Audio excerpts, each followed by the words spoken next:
From vintage video games to dusty old dishes, I'm going to show you some items you might have lying around that could make you a fortune. High school can be a tough time for Pokemon card collectors, but as is often the case, the nerds win the long game because Pokemon cards are often worth a fortune today. More than 20 years since the creation of the Pocket Monsters franchise, collectors are exchanging ultra-rare cards like wily stockbrokers. The rarer the card, the more valuable, and the shinier the better.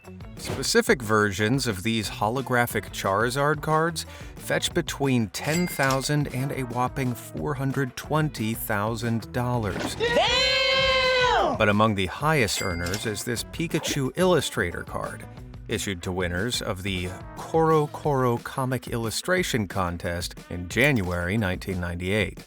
It was sold to Logan Paul at an auction for an unbelievable $5.275 million. Oh, DD, oh, what it is? Oh, DD, what it is? And other copies have been listed on eBay for as high as $100,000. Now you've really got to catch them all.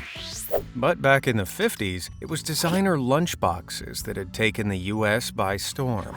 Yeah, boy. Just a decade earlier, lunchboxes were basic metal tins. But with the post-war boom, companies like Aladdin Industries and American Thermos started getting creative, slapping all kinds of licensed art on them, including cowboys, cartoons, and movie tie-ins. This created a generation of modern collectors looking to capture a piece of their childhood. And it means if you have one of these lying around in your attic, you're set to make some serious lunch money. One of the rarest, a 1954 Superman lunchbox, recently sold for $19,000. What the? Between 1950 and 1970, around 120 million lunchboxes were sold. But finding one in good condition today is like finding a perfectly preserved needle in a burning haystack. What I'm saying is the average kid treated their lunchbox like a mini sledgehammer. But even a slightly battered model can be worth something. A pristine 1965 Beatles lunchbox can fetch around $1,900, but a slightly dented version could pull in about $300. But what about containers made near the tail end of the lunchbox craze? In the 1980s, parents started complaining about the dangers of gifting their kid a jagged steel lunch hamper. So, by 1986, pretty much all new lunchboxes were made out of plastic. It wasn't long after they made the change, though, that interest started to wane, and what was once a booming industry slowly petered out. Some of the plastic models can still sell today, auctioning for around $200. But there's no denying that metal is where the real money is. What do you get when you combine ugly design and lousy candy? The biggest cash cow of the last century. I'm talking about Pez, who sell around 70 million plastic dispensers every year. With over 1,400 different heads floating around, it's also ripe soil for collectors, and with some old-school dispensers selling for over $500. Not bad for a tacky candy holder. So here's some quick tips to see if your dusty Pez collection is actually worth something. An easy clue is if the dispenser doesn't have plastic feet. During the 80s, Pez added little support, so if yours are noticeably absent, you might be in for an easy payday. Another giveaway is the patent number. If it's 2,620,061 or 3,410,455, you're holding a vintage piece, made between the 50s and the 70s. Any of these in good condition could make 20 times what you, or more likely your mom, paid for them. But then there's the rarest of the rare. In 1979, Pez released soft plastic-headed dispensers, sporting iconic Disney characters, before quickly retiring them. Because of their rarity, versions featuring a sinister-looking Captain Hook are valued at $2,250, Dumbo ones $2,700, and Mickey himself at a staggering $3,500. But the gold medal goes to these absurd Pez dispensers. Introduced in 1961, one sports a donkey head, while the other has an elephant, symbolizing the U.S.'s two political parties. Together, they're estimated to cost $25,000. What's even crazier is both were presented to then-President JFK. You think he was impressed or disappointed that they didn't give him one with his own mug on it? For over half a century, Hot Wheels has cornered the market on miniature replica cars. But did you know that a select few can take you cruising all the way to the bank? Older models, like the 1974 Blue Roger Dodger and the 1977 White Z-Wiz, can sell for around $2,000.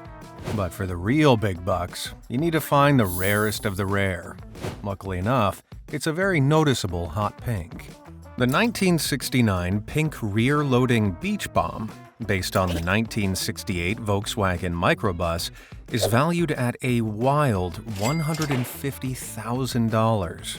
To put that in perspective, you could buy 4 very real 1968 Volkswagen vans for the same price.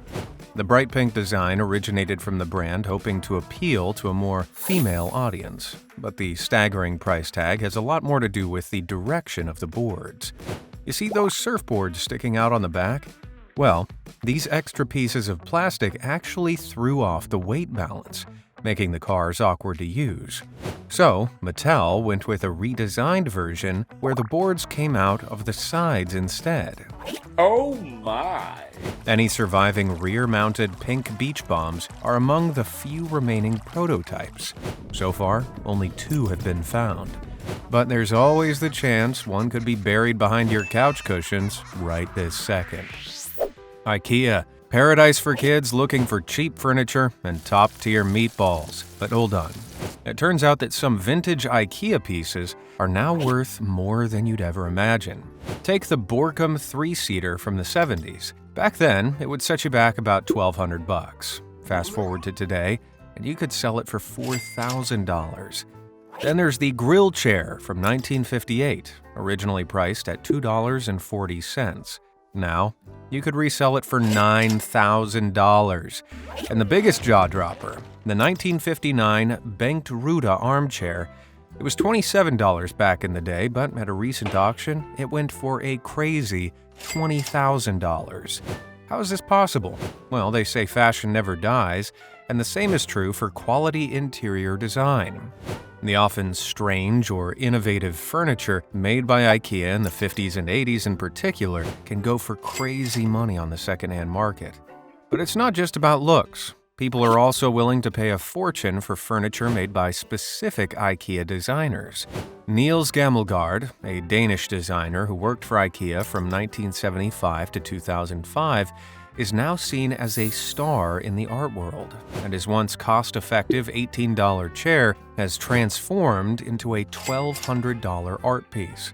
Who knows? You could be unknowingly making a butt imprint in a Gammelgaard work as we speak. The glory days of magazine dominance may be behind us, but if you've still got towering stacks gathering dust, you might just be sitting on a gold mine. Certain magazines can be worth hundreds, even thousands of dollars to collectors. But with so many to sift through, how can you know if you've got anything worth selling? Well, first issues will almost always be a draw.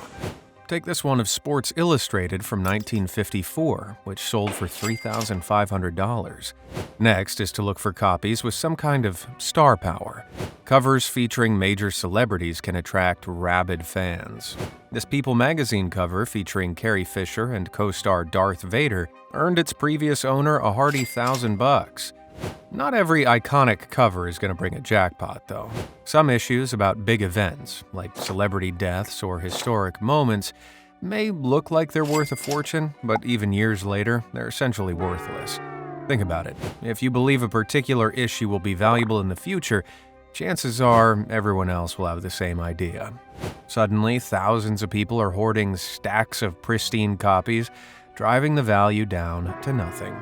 But sometimes you've got something truly special on your hands, like this Life magazine from November 1963, featuring college quarterback Roger Staubach. A copy of this bad boy would get you up to $1,800, making it one of the most valuable magazines in the world. But why? Well, after about 300,000 copies rolled off the press, editors got the shocking news that President JFK was just assassinated. So they pulled the Staubach cover and replaced it with a portrait of the late president. Boom. The Staubach issue became a rare collector's item. But even if you don't have anything of serious value, you can always bulk sell your collection for a couple $100. Making a bit of cash selling your old pile of Nintendo Power is still better than letting it go moldy in your parents' garage. And speaking of Nintendo, when the Nintendo Game Boy first launched in 1989, it brought countless hours of joy to kids all over the world. But there's more than just nostalgia value in these old handheld consoles, which often sell for a fortune today. You sure about that? While used version of the handheld console in its many forms sell for anywhere between $30 and $250. The value increases dramatically if the console is in an original sealed box. PriceCharting.com estimates that an original sealed Game Boy usually goes for as much as $549.95. Even more recent models, like this SpongeBob Game Boy Advance SP, can fetch almost $750 if sealed. On Amazon and eBay, unopened, original, and limited edition models can fetch thousands of dollars. Adding unopened games to the equation can help you hit the absolute jackpot. You can get up to $600 for Spud's Adventure, $1,300 for Mega Man's, and $4,000 for Amazing Tater. Even unsealed, some of these games can fetch prices approaching the $1,000 mark. If your parents ever told you video games are a waste of time, think of me when you savor telling them how wrong they were. But Game Boys aren't the only toys making a killing today. Imagine a toy smaller than the palm of your hand that could make you over $1,000. Well, welcome to the world of vintage Polly Pocket collections. If you've never heard of these tiny treasures, let me give you a quick crash course. Created by Chris Wiggs in 1983, Polly Pocket is a line of portable, super small dollhouses that took off like wildfire in the 90s. Thanks to their portability and unique designs, they were everywhere, even squaring off with Barbie for the title of Most Popular Toy. Then, in 1998, Mattel swooped in and bought out Bluebird Toys, the original owners of Polly Pocket, and just like that, the pint-sized underdogs became part of the Mattel empire. Only once under Mattel's control, they made a few questionable changes.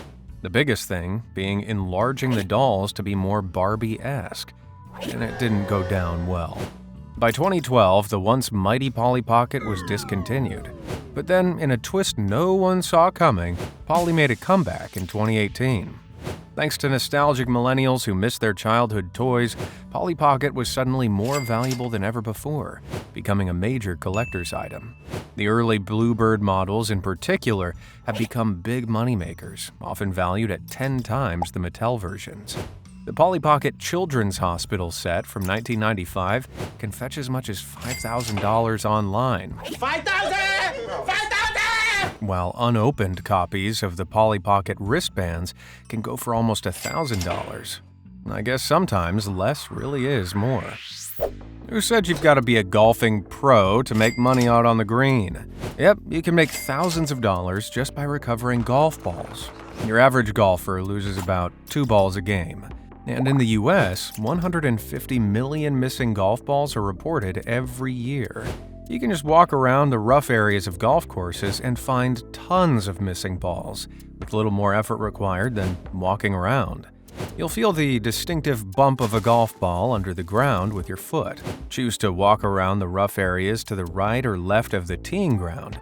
Websites like eBay auction used golf balls, or you can sell them directly to golfers at a lowered price. Most retrieved golf balls sell for around $1 each, so recovering 1,000 balls could net you around $1,000 for a day's work. Not bad, not bad. Premium brands in good condition can sell for $2 each. But self-proclaimed golf ball divers know the big bucks lay at the bottom of ponds and lakes on golf courses, where the highest concentration of lost balls are found. The best divers have been known to retrieve as many as 10,000 balls a day, and often enjoy annual incomes ranging between $50,000 and $100,000. This method obviously comes with a fair share of occupational hazards and requires a scuba certification. And watch out for gators and crocs depending on where you are. they'd bite a lot harder than a stray golf ball. You could save yourself the effort, though, if you're lucky enough to stumble across an animal with a taste for dimpled spheres. Case in point, a set of golf balls removed from a python in Australia after it swallowed them were sold on eBay for $1,253. It's true what they say, to get rich, you gotta have balls. Whether Furbies are cute or creepy is a debate that has yet to be settled. But there's no debate as to their value among collectors. If you have a pristine condition Furby, or better yet, factory sealed, it could garner some serious pocket money for you. The original sealed 1998 edition regularly goes for upwards of $1,000 on eBay. Rarer versions fetch even more. One Millennium Edition Furby was sold in early 2019 for more than $4,500. But even open box models can easily fetch $100. So, if you've got a Furby lying around, now's the time to either reminisce about your childhood or cash them in for your mortgage payments. They may hurt more than childbirth to step on, but did you know that some Lego bricks have a higher rate of return than gold? Lego puts out new sets every year and retires older sets every 2 years. This has resulted in a substantial secondhand market where the prices for retired sets increase significantly. Full collector's sets can rake up thousands, like the Ultimate Collector's Millennium Falcon, instances of which have sold for as high as $15,000 at auction. Huge assorted Lego collections regularly reach $10,000 and above on eBay too, so your tubs of random bricks and figures could also be worth a pretty penny. But collectors are usually on the hunt for specific missing pieces and are willing to pay unbelievable prices to complete their sets. For instance, Boba Fett's legs alone can sell for $200, while this red Darth Vader helmet sells for $2,500. What the is going on here? Misprinted pieces and prototypes also list for hundreds, so even your faulty Legos can make you a fortune. Definitely worth checking the underside of your foot for. Speaking of Star Wars, this galaxy-spinning cash cow has built its own empire on a mountain of merchandise. The very first Star Wars toy line was released in 1978 by small toy brand Kenner. Since then, many of these earliest toys have been resold for crazy amounts of cash. But the world was shaken around 2025 when an ultra-rare 1978 Luke Skywalker sold for $100,251. Meanwhile, an Obi-Wan Kenobi figurine had the high ground when it sold for $105,182 7 months earlier. But the crown goes to the old Darth Vader himself, selling for a shocking $130,095. So why are they worth so much? Well, it's all down to what they're holding. Both figurines have a double telescoping lightsaber. Essentially, it's a normal lightsaber with a much narrower, extendable tip at the end. Along with looking kinda goofy and breaking easily, its design also meant additional manufacturing costs, so Kenner quickly discontinued these versions. Since then, they've become extremely valuable. 50 times? More. 100 times? More. 200 times? More. They're thousands of times more expensive than versions without the strange saber. Even so, they're not as prized as the 1979 rocket-firing Boba Fett. In 2024, this masked bounty hunter sold for, and you're going to want to sit down for this one, $1.3 million. Now, how can a toy be worth that much? Well, it's because these models were never meant to see the light of day. Back in 1979, 100 prototypes were made featuring a spring-loaded rocket on its back. But Kenner worried the rocket was a potential choking hazard for kids, so instead they opted for a version with the missile permanently welded to the figurine. These prototypes have found their way out into the world, but none have been found in such perfectly preserved condition before. It currently holds the world record for the most expensive toy ever sold. So, next time you're looking for a bargain bin and you find an old Star Wars figurine, just remember, these are the toys you're looking for. Stamp collecting might just be the world's most boring hobby, but it could also be a secret cash cow. Don't believe me? One collection of just 52 stamps was valued at a jaw-dropping $16 million. Say that again? Yeah, you heard that right. So what are some of the more valuable stamps out there? Commercial stamps were first used in the UK back in the 1840s. These black stamps sporting Queen Victoria cost just a single penny and quickly became known as the penny blacks. Within a year, though, they'd be replaced by the less easily forgeable penny reds, making the old black ones way more valuable today. If you happen to find an unused penny black, you could be looking at around $1,700. Not too shabby for a piece of paper the size of your thumbnail, right? But the title for the most valuable stamp goes to the super elusive Plate 77 Penny Red. Now, penny reds are a dime a dozen, with 21 billion being made between the 1840s and 1870s. And they all look pretty much the same, except for one tiny detail: a plate number printed on each stamp. So what's the big deal with Plate 77? In 1863, post office records show that Plate 77 was rejected because of a printing screw-up. The stamps were poorly aligned, so the plate was destroyed along with its single sheet of 240 stamps. But, surprise, somehow a few stamps managed to survive, and they are worth a crazy amount today. In 2016, a single Plate 77 Penny Red sold for an eye-watering $657,000. Not bad for a printing mistake, huh? Only 9 have been found so far, but who knows? There could be more floating around out there, so check your drawers.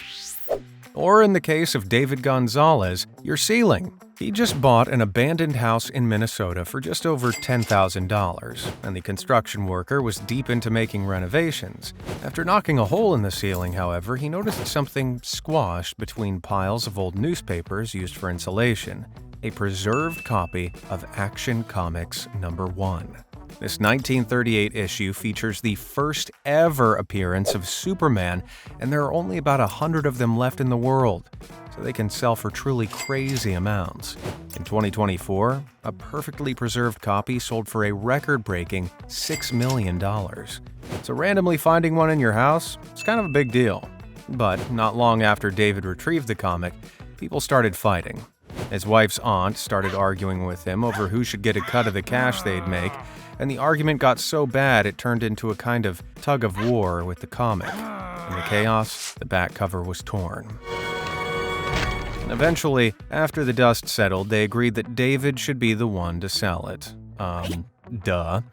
And that's when the bidding war began. David got 51 offers before finally selling for a cool $175,000. Sounds like a win, right? You know how much I sacrificed? Well, kind of. See, before going up for sale, a comic's condition is graded on a scale of 1 to 10. That $6 million copy from earlier got a grade of 8.5. David's copy was in much worse condition and probably would have gotten a 3 before they damaged the cover. That one mistake dropped it down to a 1.5. To put that in perspective, in 2021, the same comic with a 3 grade sold for $1.6 million. So one tear cost them well over $1 million. Ouch. But if David's bitter about the loss, he hasn't let it show. He said the money didn't mean much to him and that he'd rather work to support his family. Wait a minute! Who are you? Besides, considering the reduced payday was still 10 times more than what he paid for the house in the first place, yeah, he's doing just fine. After you finish smashing holes in your walls looking for abandoned comics, you should check out your bookshelf for a different kind of fortune. Certain first edition books are worth a mint in good condition. For example, the first edition of Harry Potter and the Philosopher's Stone is usually worth between $30,000 and $50,000. But in 2021, a first edition hardcover copy, just one of 500 made, became the most expensive Harry Potter book ever sold. The final price reached $471,000. So how can you tell if you've got a true first edition? A common myth is that only first editions have J.K. Rowling's name written as Joanne Rowling. But that's not true. Lots of early editions printed our name that way. Instead, try flipping to page 53 and looking for a typo. In the list of school supplies, if one wand is listed twice, once at the top and again at the bottom, then chances are you've got a true original. Similarly, only 1,500 copies of J.R.R. Tolkien's The Hobbit were printed in 1937 before quickly selling out.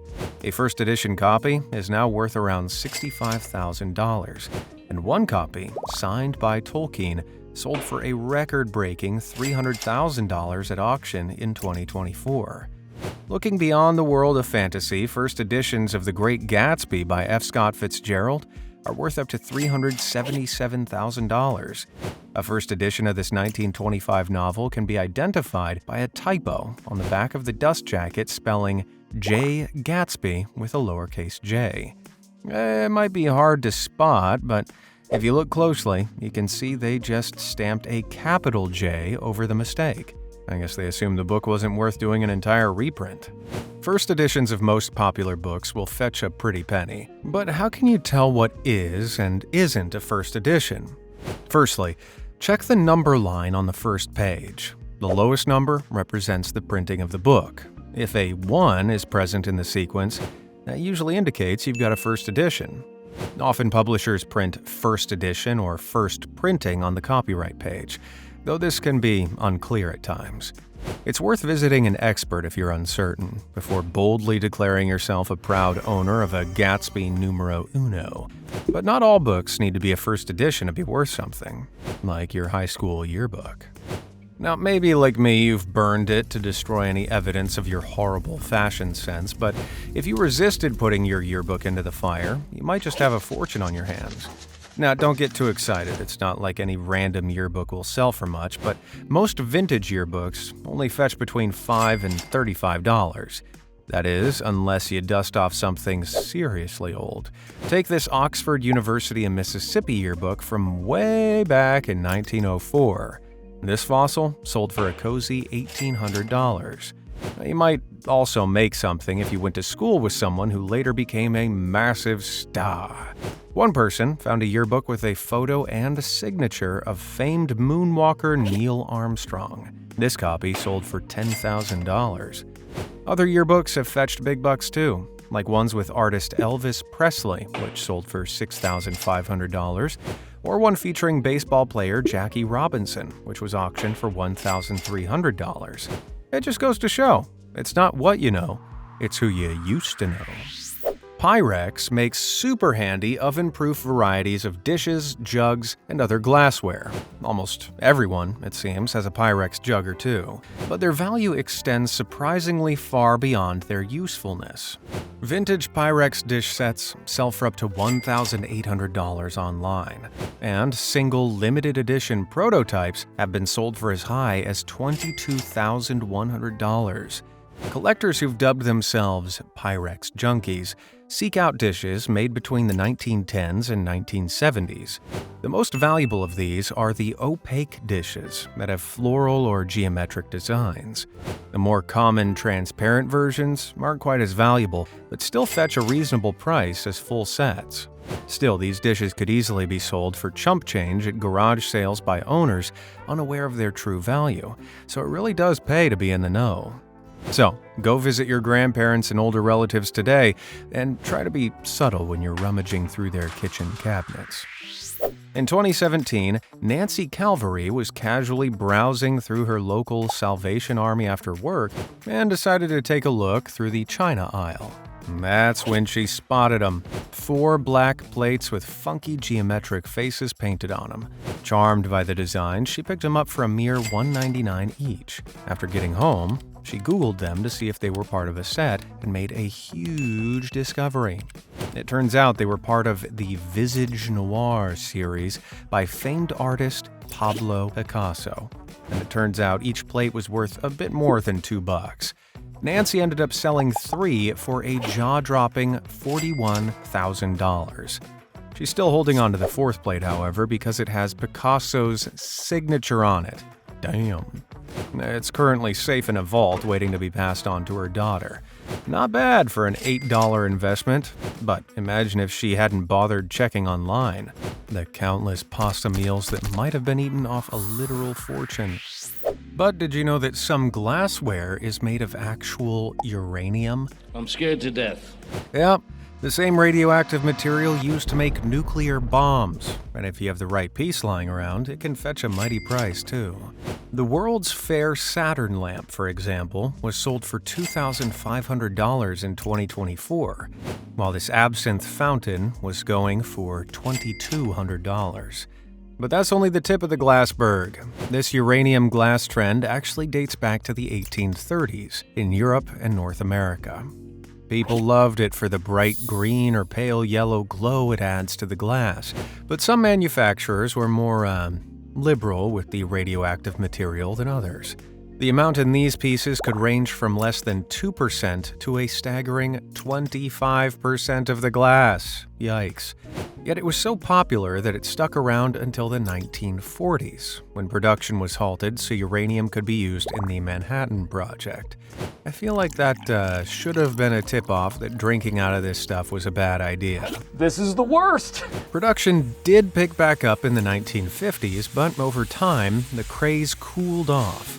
Still, some people are really into collecting these objects today, with prices hitting as high as $13,000. There's even a whole subreddit dedicated to it. So how can you tell if your glass contains uranium? You'll need a UV light. If it lights up bright green when you shine it on it, well, then you've got the real deal. But don't freak out. Most uranium glass is safe to be around. It's only risky if it gets damaged and you accidentally swallow a fragment, which wouldn't exactly be healthy even if it didn't contain uranium. Few brands are as old as Disney, and in the last century they've come out with t-shirts featuring just about every character they have. But are any of these shirts actually worth anything?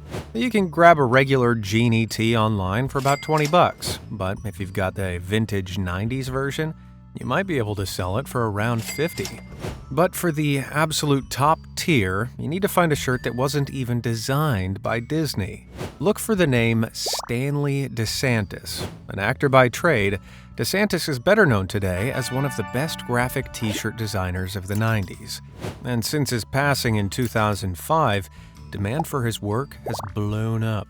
His wraparound Genie shirt, which initially started with a $1 bid, quickly ballooned to sell for an eye-popping $6,000.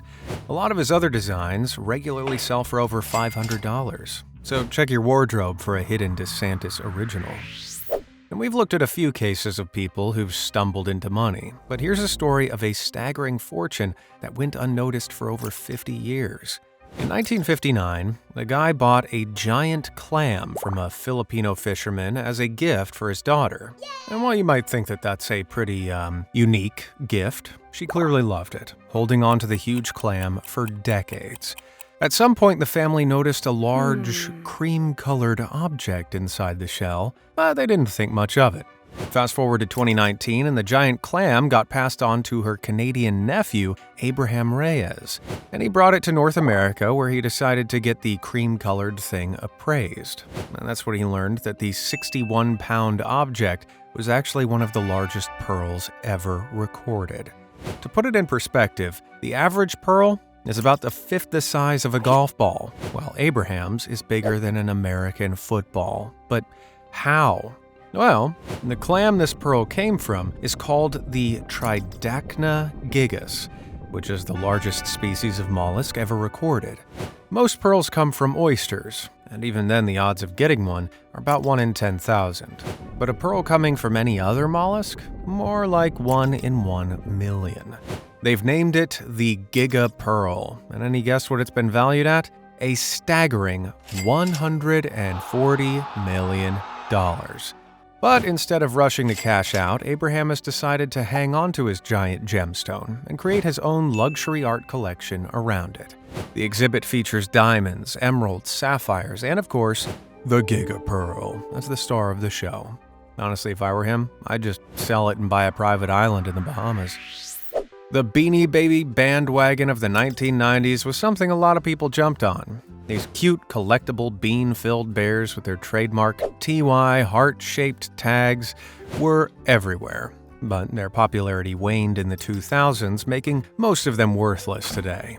However, there are still some collectors out there that are very willing to shell out for some super unique babies, like the bright white Valentino bear, a rare version sporting several errors that was mistakenly released in the mid-90s, which serious collectors covet. In January of 2019, a Valentino with every error imaginable hit the market. It has a brown nose instead of a black one, a white star on the tag instead of yellow, PVC pellets, and multiple typos on the tag. And how much was this error-ridden bear sold for? A shocking $42,300. But to many, the Beanie Baby crown jewel is the princess. A pretty purple bear was released in 1997 to, get this, commemorate the death of Princess Diana. I'm just sure that's what she would have wanted. Despite this slightly ghoulish origin, the princess was coveted by millions. But it turns out that the biggest buyers weren't kids who wanted a friendly-looking bear, or even devoted Princess Diana fans. It was money-obsessed speculators. Now, you see, a massive part of hyping up these pellet-filled plushies was marketing them as limited-time items. Why, Dada, why? This is business. The scarcity convinced a lot of people that if they got their hands on a pristine Beanie Baby right now, their value would skyrocket over the next few years. Now, the only problem was, this was a total lie. Between 1994 and 1999, stores were absolutely flooded with Beanie Babies, making any individual one worth next to nothing. And that was a lie. The princess, especially, was far from rare, with millions of purple bears being shipped out in just a single year. Now, if you happen to have a preserved Princess Beanie Baby, you'd be lucky to sell it for more than $170. Now, despite this, some are still deluded enough to think that their vintage princess bears will sell for some insane amounts, some setting eBay starting prices at $1 million. So unless you find a real sucker, I'm sorry to say that your dusty Beanie Baby collection is mostly worthless. The old red, white, and blue has had some serious makeovers in the last 250 years, but with every change, older versions quickly become history buff hot commodities. A modern 50-star flag will set you back around $10. But if you've got an authentic 48-star flag before Alaska and Hawaii became states in 1960, well, that could be worth $225. Moving further back, an original 38-star flag from 1870 could fetch close to $2,000. And if you've got a pre-Civil War 30-star flag made between 1848 and 1850, that'll sell for a jaw-dropping $30,000. But what if you happen to find an original 13-star flag from all the way back in 1784? Well, hold on to your hat, because that is worth a life-changing $175,000. Maybe it's time to check your grandparents' attic and see if they've got any old flags lying around. You never know. Your family's trash could be your next big treasure. By now, everybody knows Nintendo's mustachioed mascot, Mario. But owners of the original 1985 game for the Nintendo Entertainment System could be sitting on an absolute Goomba goldmine. A standard used copy with the original box can fetch between $40 and $600, but a sealed copy is a whole other ballpark.